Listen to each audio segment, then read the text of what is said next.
La luz se filtraba tímida entre los cortinajes del palacio, como si temiera despertar al pequeño príncipe que dormía sobre sábanas de Holanda. Felipe abrió los ojos antes del alba, como había aprendido a hacer, anticipándose a la llegada del preceptor. En los pasillos el mármol devolvía ecos de pasos que siempre sonaban a presagio. A los 11 años, Felipe ya sabía distinguir entre los que traían órdenes y los que traían castigos.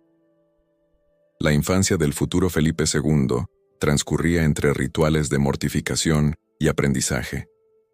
Su padre, el emperador Carlos V, había diseñado para él un destino a imagen de su imperio, vasto, severo e incuestionable. El tiempo del niño estaba parcelado con la precisión de un cartógrafo. Latín al amanecer, teología antes de la hora tercia, geografía de territorios que algún día debería gobernar, y después, las interminables lecciones sobre la naturaleza, del pecado y la herejía. Un príncipe no pertenece a sí mismo, sino a Dios y a sus dominios, le repetía don Juan de Zúñiga, mientras el pequeño Felipe contemplaba, desde la ventana de sus aposentos, a otros niños correteando en los jardines de palacio. Eran hijos de nobles, futuros cortesanos que un día se inclinarían ante él, pero ahora reían, y esa risa era un idioma que Felipe comenzaba a olvidar. El joven príncipe aprendió primero a arrodillarse que a jugar. Cada noche, sus rodillas besaban el suelo frío mientras recitaba oraciones en latín que apenas comprendía. Su madre, la emperatriz Isabel, intentaba suavizar esa educación espartana con pequeñas concesiones.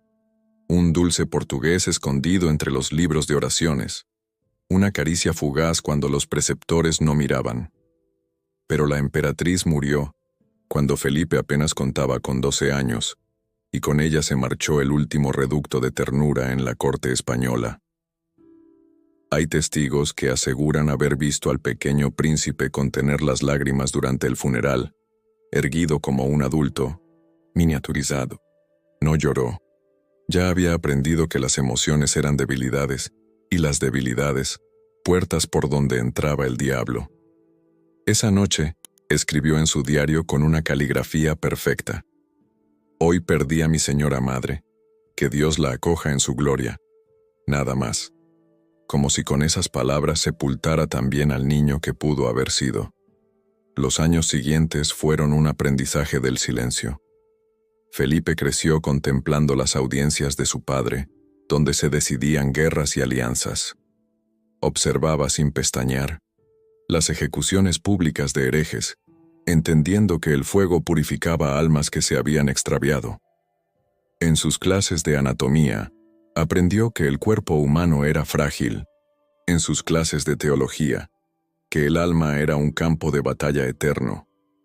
A los 16 años, cuando otros jóvenes nobles descubrían los placeres de la carne, Felipe estudiaba mapas de las posesiones españolas y memorizaba los nombres de 1911, los enemigos del imperio. Su padre le entregó un documento sellado que contenía instrucciones precisas sobre cómo debía gobernar cuando él faltara. Entre aquellas líneas, escritas con la mano temblorosa del emperador, había más órdenes que consejos, más advertencias que bendiciones. Nunca olvides que antes de ser rey, eres el brazo ejecutor de la voluntad divina, le dijo Carlos V en una de sus últimas conversaciones. España es el escudo de la fe verdadera. Si cae, caerá con ella toda la cristiandad. Felipe asintió, con ese gesto medido que había perfeccionado con los años. Su rostro ya había adoptado la máscara impenetrable que lo acompañaría toda su vida. Labios apretados, mirada profunda y distante, como si sus ojos estuvieran contemplando un horizonte invisible para los demás. La corte comenzó a llamarlo el prudente, aunque quizás debieron llamarlo el silenciado. Cuando el tiempo de gobernar llegó finalmente, Felipe había olvidado cómo jugar, cómo reír sin calcular las consecuencias, cómo amar sin medir alianzas. Su cuerpo era joven, pero su espíritu había envejecido en los rigores de una educación que lo preparó para ser más símbolo que hombre. Sabía latín, astronomía, matemáticas y teología. Dominaba 4 idiomas y podía recitar de memoria fragmentos enteros de las Sagradas Escrituras. Pero había un idioma que jamás aprendió, el de la compasión hacia sí mismo. Felipe II ascendió al trono convertido en una fortaleza inexpugnable. Dentro de esa fortaleza, sin embargo, habitaba aún el niño que nunca tuvo permiso para existir. Un niño que, con el tiempo, se convertiría en el fantasma más temido del hombre que llegó a controlar el mayor imperio que Europa había conocido. Los murmullos se esparcían por el Escorial como una niebla venenosa. Cortesanos con rostros hieráticos y ojos inquietos intercambiaban miradas cómplices, mientras el rey Felipe II firmaba documentos en su despacho. Más allá de las gruesas paredes de piedra, en el ala norte del palacio, don Carlos Habsburgo, príncipe heredero de España, gritaba hasta desgarrarse la garganta. Sus alaridos habían dejado de ser humanos. Eran el eco de un animal herido, atrapado en la jaula dorada que su propio padre había ordenado construir. Nadie se atrevía a mencionar lo innombrable, que el rey más poderoso de la cristiandad había ordenado el arresto de su primogénito, confinándolo en una habitación sellada donde la luz apenas penetraba por ventanas estrechas como saeteras. El príncipe de 23 años, heredero de medio mundo, ahora comía alimentos fríos servidos bajo estricta vigilancia, por temor a que se suicidara con un cuchillo o se ahogara con los huesos de pollo. «Firma estos documentos, Majestad», susurró el secretario Mateo Vázquez, deslizando sobre la mesa oscura pergaminos con sellos oficiales. Son las respuestas a las cartas enviadas por la corte francesa. Preguntan por la salud del príncipe. Felipe II alzó la vista, clavando en su secretario aquella mirada gélida que había congelado confesiones de embajadores y súplicas de condenados. Su mano enguantada, pequeña pero firme, tomó la pluma con estudiada lentitud. Escriba que el príncipe sufre fiebres que lo mantienen postrado, que rezamos por su pronta recuperación. Era febrero de 1568, y la mentira oficial comenzaba a tejerse como una mortaja anticipada sobre el cuerpo aún vivo de don Carlos. Lo que nadie pronunciaba, en voz alta, eran las razones del encierro. Los rumores susurraban traición, conspiración con los rebeldes flamencos o quizás herejía. Cualquiera de estos pecados suficiente para condenar incluso a un príncipe. Pero quienes habían visto crecer a don Carlos conocían una verdad más incómoda. El hijo nunca pudo ser lo que el padre exigía. Don Carlos había nacido marcado por la desgracia. Su madre, María Manuela de Portugal, falleció días después del parto, dejando al recién nacido bajo la sombra de un padre ausente, ocupado en guerras contra herejes y turcos, educado por nodrizas y preceptores que temían despertar la furia real. El príncipe creció con una deformidad en el hombro y una personalidad volátil. Los golpes en la cabeza sufridos tras caer por una escalera en Alcalá empeoraron su condición. Mientras Felipe II gobernaba con metódica precisión, su hijo se convertía en un espejo agrietado de sus propias imperfecciones ocultas. «He actuado como rey, no como padre», confesó Felipe II a su confesor, Fray Diego de Chávez, en una de las escasas ocasiones en que permitió que la máscara real se aflojara. Don Carlos habría llevado a España al precipicio de la desgracia.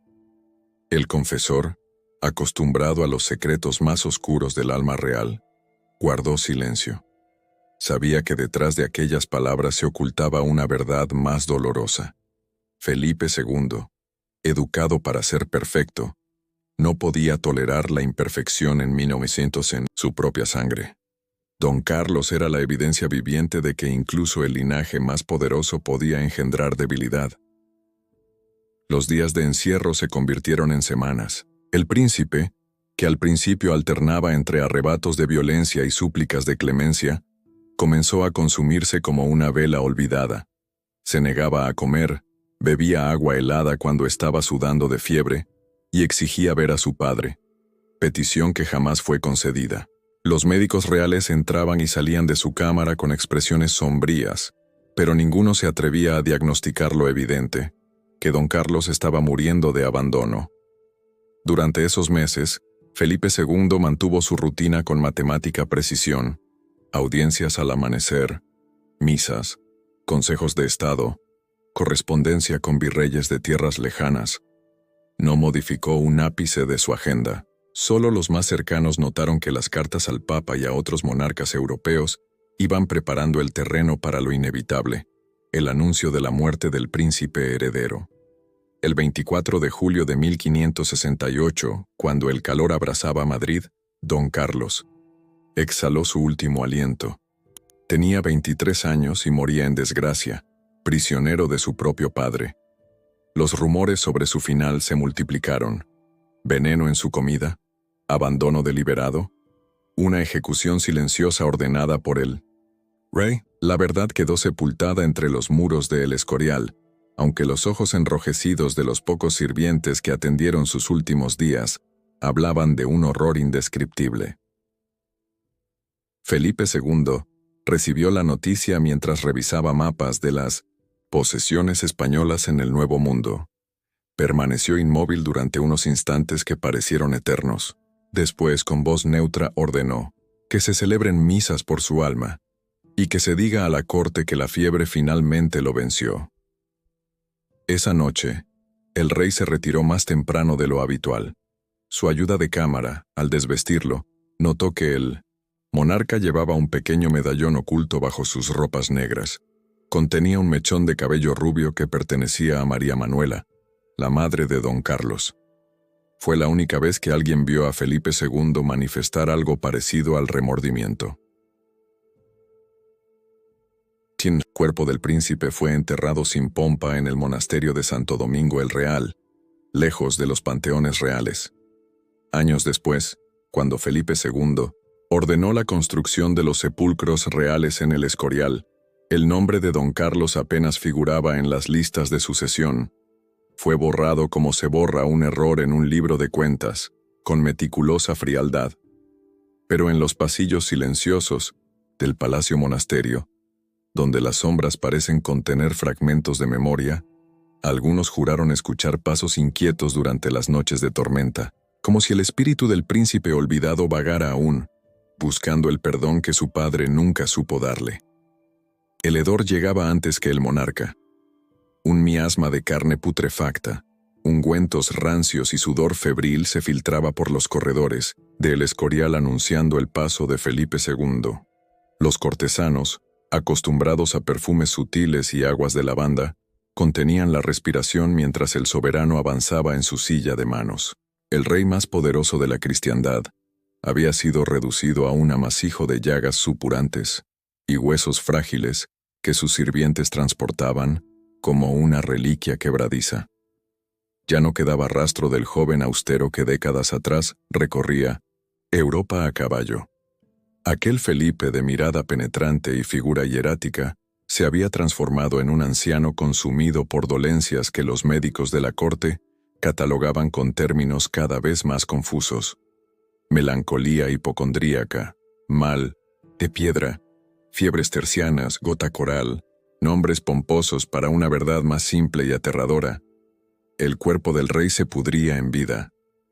«Majestad, debemos cambiar los vendajes», susurró Luis Marliano, su médico de cámara, mientras descubría con gestos meticulosos la pierna derecha del monarca.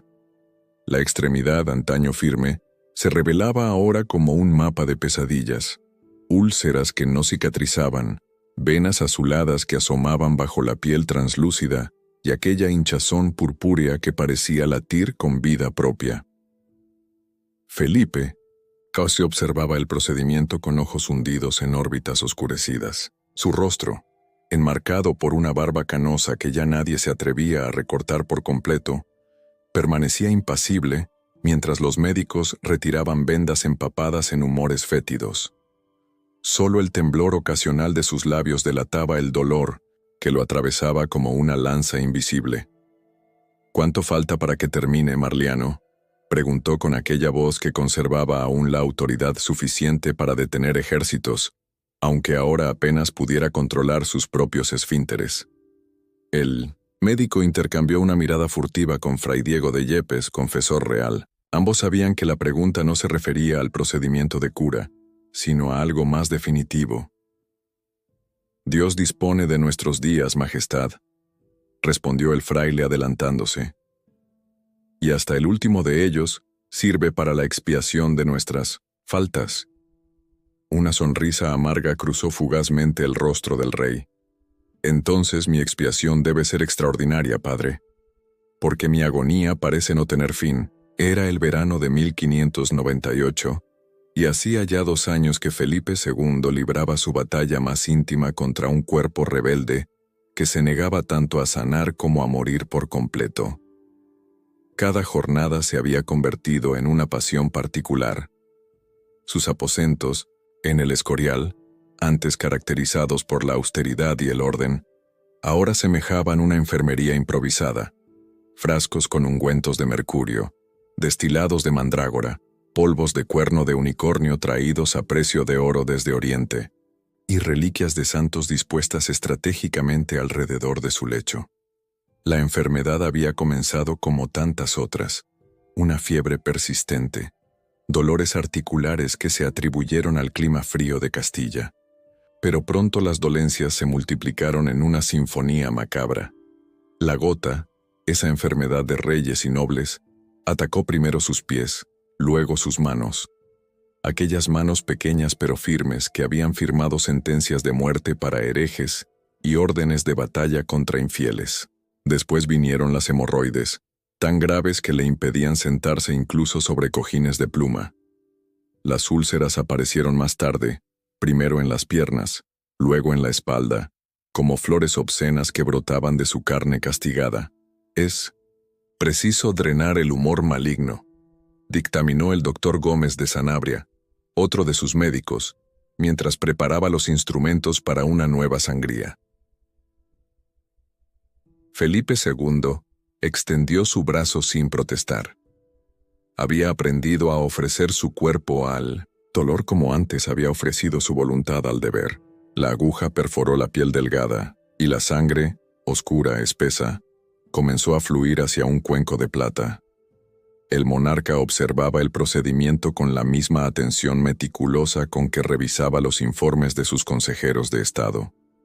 «Mientras mi mente permanezca clara, seguiré gobernando», había declarado meses atrás, cuando los consejeros reales sugirieron discretamente que delegara más funciones en su hijo, el futuro Felipe III. El dolor es solo otra forma de atención. Pero el dolor se había convertido en su único horizonte. Las noches eran particularmente crueles. Incapaz de encontrar una posición que no le provocara agonía, Felipe II permanecía despierto mientras sus ayudas de cámara se turnaban para sostener velas y leer pasajes de vidas de mártires. A veces, en la duermevela febril, confundía las historias de santos torturados con episodios de su propia vida. Las ejecuciones de herejes en Valladolid, el rostro suplicante de don Carlos antes de su encierro, los gritos lejanos de nobles flamencos decapitados por orden suya. «¿Crees que Dios me perdonará, Diego?», preguntó una noche al confesor, en un raro momento de vulnerabilidad. «¿Crees que esta agonía es su manera de purificarme o de castigarme?» Fray Diego, que había escuchado las confesiones más íntimas del monarca durante años, respondió midiendo cada palabra. «Dios no castiga, Majestad, purifica, como el orfebre purifica el oro en el crisol». Felipe II cerró los ojos, pero no para dormir. «Entonces soy metal impuro, padre, porque el fuego que me consume no cesa». A medida que el verano avanzaba, el deterioro se aceleró. Ya no podía firmar documentos, sus dedos, deformados por la gota, apenas sostenían la pluma. No podía leer. Sus ojos nublados por cataratas confundían las letras. No podía moverse sin que el dolor lo atravesara como un relámpago. Sus días transcurrían entre rezos, quejidos ahogados y las visitas rituales de médicos impotentes, ante un cuerpo que se desintegraba siguiendo leyes propias. En uno de sus últimos momentos de lucidez, pidió que lo llevaran junto a la ventana que daba al altar mayor de la Basílica del Escorial. Allí, contemplando el espacio sagrado que había ordenado construir como símbolo de su poder y su fe, Felipe II murmuró: «Al final, todo es vanidad. Todo, excepto servir a Dios». La ironía suprema era que aquel rey que había controlado con mano férrea el destino de imperios ahora no podía controlar ni siquiera las funciones más básicas de su cuerpo. El monarca que había impuesto orden en medio continente ahora se rendía ante el caos de su propia carne rebelde. El granito desprendía frío incluso en los meses de estío. Aquella piedra gris, extraída de las entrañas de la Sierra de Guadarrama, parecía contener en sus poros la esencia misma de Felipe II. Impenetrable, severa, atemporal, el Escorial se alzaba entre la niebla matutina como una fortaleza contra el tiempo y la herejía. Un gigante geométrico cuya sombra se proyectaba sobre la historia de España como la del propio monarca que ordenó su construcción. «Majestades, el arquitecto Juan de Herrera solicita audiencia», anunció el chambelán mientras Felipe II contemplaba desde la ventana el avance de las obras. Corría el año 1576, y el monasterio palacio llevaba ya más de 15 años construyéndose. Una década y media de canteros puliendo piedras, de teólogos discutiendo la disposición perfecta, de obreros muertos al caer de andamios que parecían querer tocar el cielo. «Que pase», ordenó el rey sin desviar la mirada del horizonte pedregoso. Herrera entró con pasos medidos, consciente de que cada audiencia con el monarca era un ejercicio de precisión. Bajo el brazo llevaba planos desplegables y en la mente, números exactos que sabía el rey le exigiría. Felipe II no toleraba aproximaciones ni en arquitectura ni en política. «La capilla mayor avanza según lo previsto, Majestad», comenzó el arquitecto. «Los mármoles de Estremoz han llegado esta semana desde Portugal, y los maestros italianos ya trabajan en los frescos de la bóveda». Felipe II asintió levemente. No hacía falta que expresara satisfacción. Su silencio era aprobación, suficiente. El Escorial era más que un edificio. Era su confesión de piedra, su testamento anticipado. Cada capilla, cada claustro, cada rincón de aquella mole granítica había sido diseñado por él con meticulosidad obsesiva. «¿Y la biblioteca?», preguntó finalmente, girándose para enfrentar al arquitecto. «Las estanterías de nogal estarán terminadas antes del invierno, señor. Arias Montano supervisa personalmente la catalogación de los manuscritos que llegan de toda Europa». Un destello de algo parecido al entusiasmo cruzó por los ojos del monarca. De todas las partes de El Escorial, la biblioteca era quizás la única que le inspiraba algo cercano al afecto. Entre aquellos códices y volúmenes encuadernados en piel, Felipe II encontraba el único verdadero solaz de su existencia. Los libros no conspiraban, no traicionaban, no engendraban hijos imperfectos. Los libros contenían universos ordenados que podían controlarse cerrando sus tapas. «Asegúrate de que la sala esté orientada hacia el este», indicó. «Quiero que la primera luz del día ilumine el conocimiento antes que nada». Herrera asintió, anotando mentalmente la instrucción real. El Escorial se había convertido en el espejo arquitectónico del alma de Felipe II, ordenado hasta la geometría más estricta, austero hasta la renuncia, monumental hasta la intimidación. No había lugar para la frivolidad en aquellos muros, como no la había en el espíritu del monarca que los había concebido.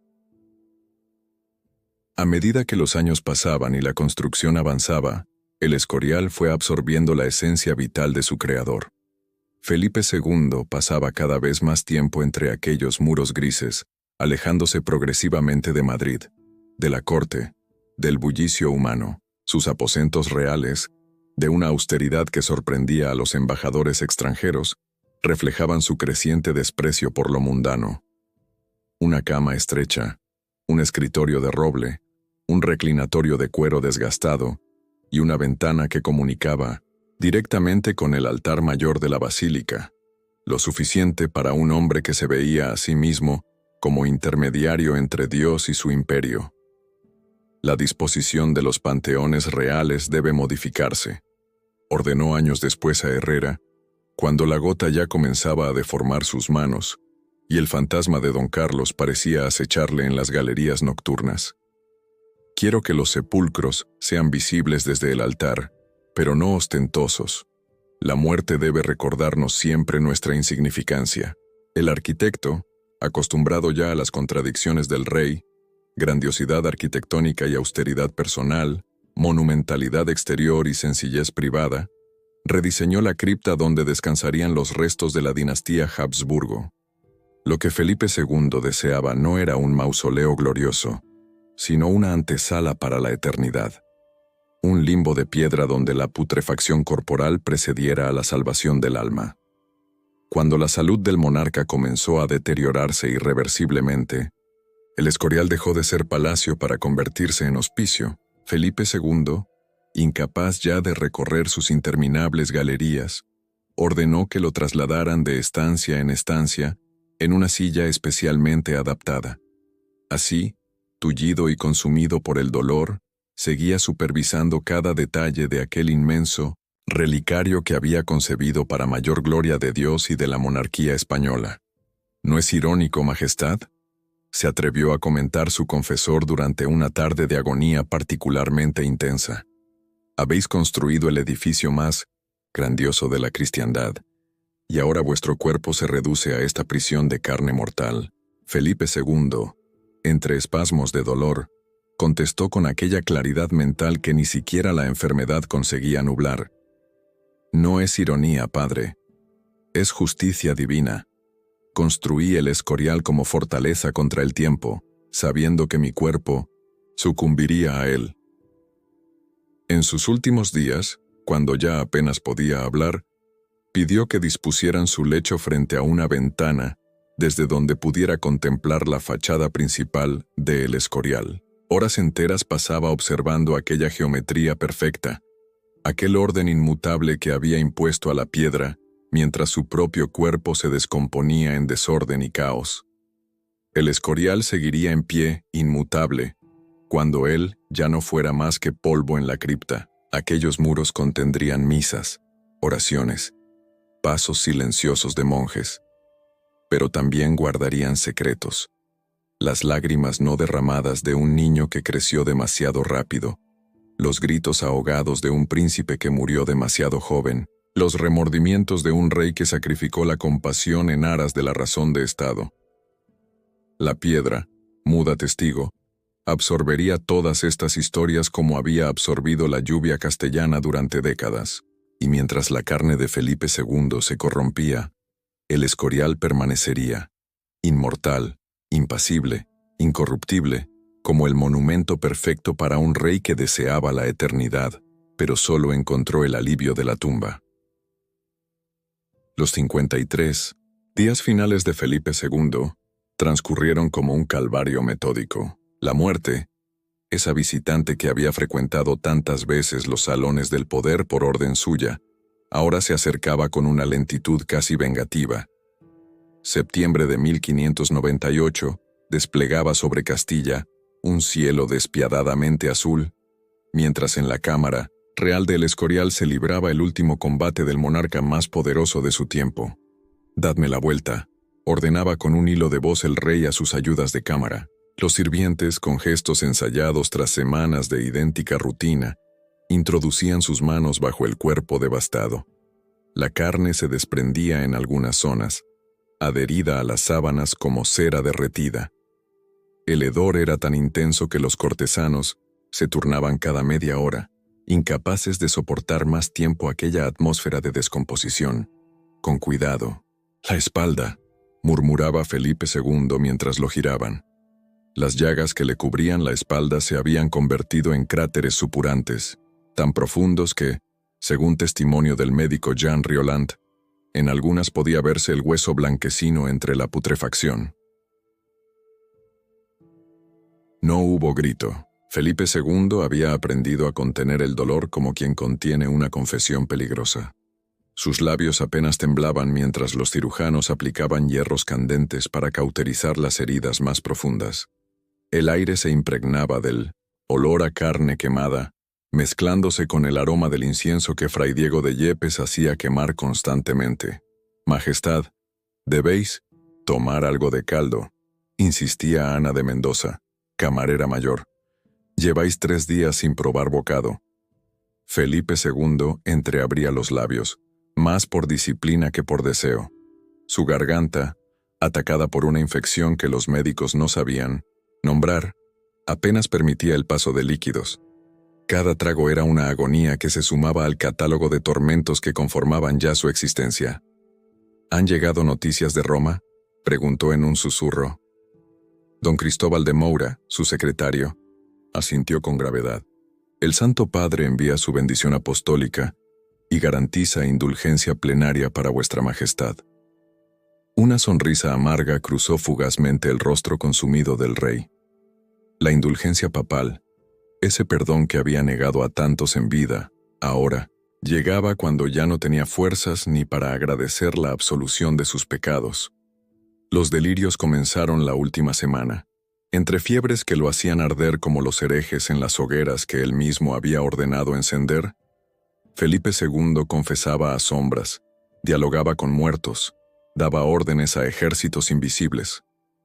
A veces era nuevamente el niño asustado ante la severidad de Carlos V, otras, el padre que enviaba a su hijo don Carlos a una muerte silenciosa.